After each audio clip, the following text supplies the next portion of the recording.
Hello दोस्तों, आज हम जानेंगे कि ईरान का बड़ा मिसाइल हमला हो चुका है इजराइल पर। तो इजराइल के डोमान और औरत पर हमला किया गया है, तो उसके हम डिटेल्स में जानेंगे। तो पहले क्या हुआ पूरी घटना हम जान लेते हैं। तो ईरान ने दक्षिणी इजराइल के शहर डेमोना और अरात पर बैलिस्टिक मिसाइल हमला कर दिया है। तो यहाँ पर 100+ लोग घायल हो चुके हैं, जिनमें बच्चे भी शामिल हैं। कई इमारतें क्षतिग्रस्त हो चुके हैं और आग और मलबा भी गिर रहा है।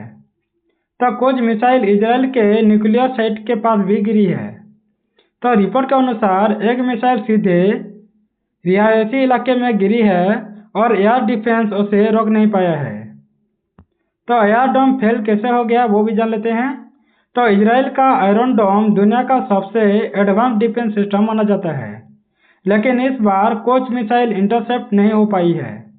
तो संभवतः हाई स्पीड या मल्टी वॉरहेड मिसाइल इस्तेमाल किया गया है, जिसके कारण आयरन डोम ये सफल ही नहीं पा रहा है। इससे इजराइल की सुरक्षा पर बड़ा सवाल भी उठने लगा है, क्योंकि मल्टी वॉरहेड मिसाइल को कुछ नहीं कर पा रहा है।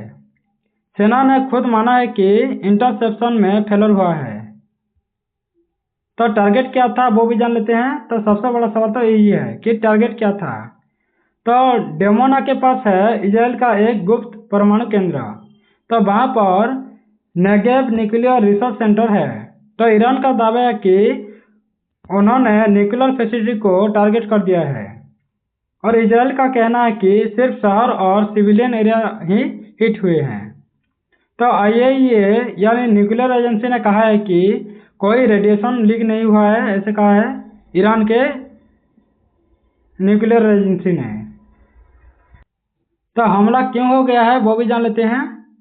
यानी यह हमला रिटेलिएशन था, यानी जैसे ईरान ने क्या किया था, जैसे इजराइल ईरान को हमला कर दिया था, वैसे ईरान भी इजराइल पर हमला किया था। ये यानी रिटेलिएशन क्या था। जैसे अमेरिका प्लस इजराइल यानी दोनों अमेरिका और इजराइल मिलकर ईरान के नेतन्जा न्यूक्लियर साइट पर हमला किया था। तो इसके जवाब में ईरान ने ये मिसाइल स्ट्राइक की है।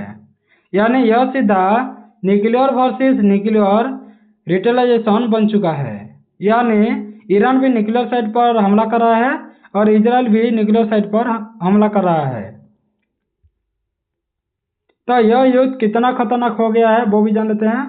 तो यह सिर्फ बॉर्डर कॉन्फ्लिक्ट नहीं रहा है, अब यह टारगेट है कि कैसे न्यूक्लियर फैसिलिटीज को ध्वंस करे, एनर्जी इंफ्रास्ट्रक्चर को खत्म किया जा सके और सिविलियन सिटी को भी खत्म करना चाहते हैं।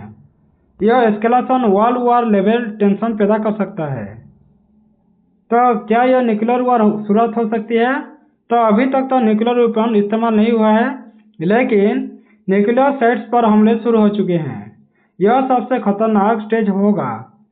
तो रिस्क की बात करें तो अगले गलती से रिएक्टर हीट हो सकता है, रेडिएशन डिजास्टर हो सकता है और ग्लोबल में पैनिक का पैदा हो सकता है। तो इजराइल की प्रतिक्रिया क्या है। तो प्रधानमंत्री बेंजामिन नेतन्याहू ने कहा है कि यह हमारे भविष्य की लड़ाई है, यानी वो खुद को अपने भविष्य की लड़ाई बताते हैं। तो संभावित जवाब क्या आया है, जैसे और बड़े स्ट्राइक करने के इरादे में है इजराइल। ईरान के मिलिट्री बेसेस पर हमला करना चाहता है और प्रॉक्सी ग्रुप के तहत यानी हिजबुल्लाह पर कार्रवाई भी करना चाहता है। तो मिडिल ईस्ट में फैलता युद्ध, यानी कैसे मिडिल ईस्ट में युद्ध फैल रहा है वो भी जानते हैं। तो यह कॉन्फ्लिक्ट अब मल्टी कंट्री में हो गया है, जैसे Iran, Israel, Lebanon, USA, gulf country, इस सभी देशों में, और सऊदी अरेबिया और यह भी मिसाइल इंटरसेप्ट कर रहे हैं। यानी मिडिल ईस्ट, यूएसए, इजराइल सब पर यह सब युद्ध फैल चुका है, और सऊदी अरब और यूएई भी मिसाइल इंटरसेप्ट कर रहे हैं। तो आम जनता पर असर क्या पड़ेगा, जैसे सिविलियन को कॉजुअलिस्टिक बढ़ रही है, यानी सिविलियन पर डर पैदा हो रहा है, स्कूल बंद हो रहा है, शहरों में पैनिक आ चुका है, हॉस्पिटल का ओवरलोड भी हो रहा है, यानी मृत्यु संख्या दिन ब दिन बढ़ती जा रही है और हॉस्पिटल ओवरलोड हो रहा है। तो मास कैजुअलिटी सिचुएशन डिक्लेयर करनी पड़ रही है, यानी बहुत सारे लोग मर रहे हैं। तो ग्लोबल इम्पैक्ट क्या पड़ेगा? जैसे दुनिया में तो असर बहुत पड़ेगा, जैसे ऑयल प्राइस बढ़ सकते हैं, स्ट्रेट ऑफ हॉर्मुज बंद होने का खतरा भी हो गया है और ग्लोबल एनर्जी क्राइसिस भी हो रहा है। तो यूरोप और एशिया में फ्यूल सप्लाई को प्रभावित भी कर रहा है, यानी बहुत शॉर्ट हो गए हैं।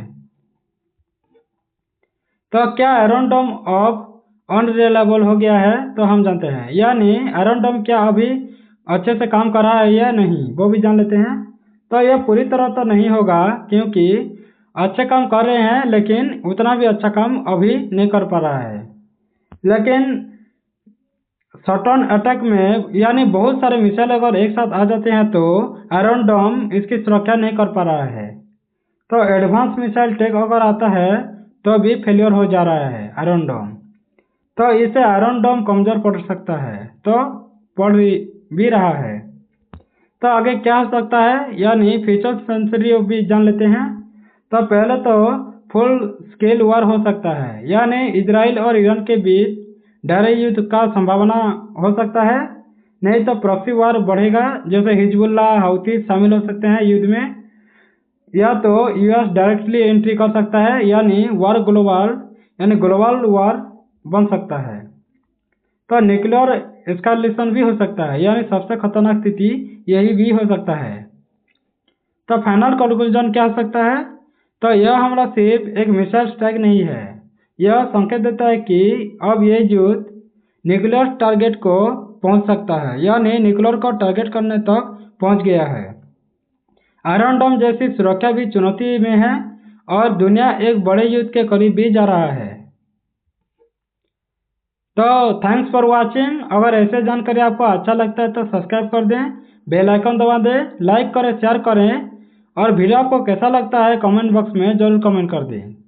धन्यवाद।